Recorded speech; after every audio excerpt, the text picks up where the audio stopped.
ఒక పిల్లి రోడ్డు పక్కన చాలా బాధగా కూర్చొని ఉంది.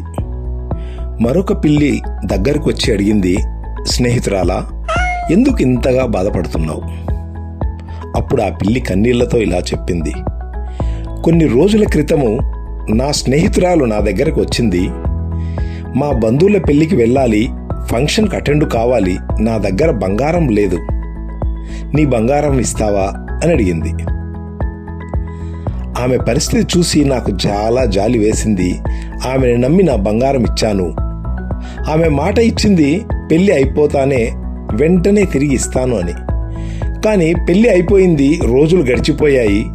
నేను అడిగితే మొదట తప్పించుకుంది, తర్వాత కోపంగా మాట్లాడడం ప్రారంభించింది. ఇప్పుడైతే నేను నీ దగ్గర ఏ బంగారం తీసుకోలేదు, నీకు నచ్చింది చేసుకో అంటోంది. నేను ఆమెను నా కుటుంబ సభ్యురాలుగా నమ్మాను, కానీ ఆమె నన్ను మోసం చేసింది.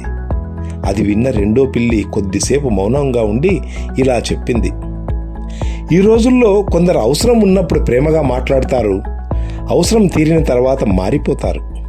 మంచి మనసున్న వాళ్లను నమ్మి సహాయం చేసే వాళ్లను మోసం చేయడం ఈ కాలంలో సర్వసాధారణమైపోయింది. నిజాయితీగా ఉండే వాళ్ళు చివరికి బాధపడే పరిస్థితి వస్తోంది. మంచితనం ఉండాలి, కానీ అతి నమ్మకం మాత్రం ఉండకూడదు. ఎవరినైనా నమ్మే ముందు ఆలోచించాలి. మనసుకు దగ్గరైన వాళ్ళైనా జాగ్రత్త అవసరమే. ఒక్కసారి విరిగిన నమ్మకం మళ్ళీ పూర్తి కలవడం చాలా కష్టం. అందుకే మనసు మంచిదైనా, మాటలు మధురమైనవైనా మన జాగ్రత్త మన చేతుల్లోనే ఉండాలి. సహాయం చేయండి, కానీ జాగ్రత్తతో చేయండి. నమ్మకం ఇవ్వండి, కానీ అందంగా కాదు.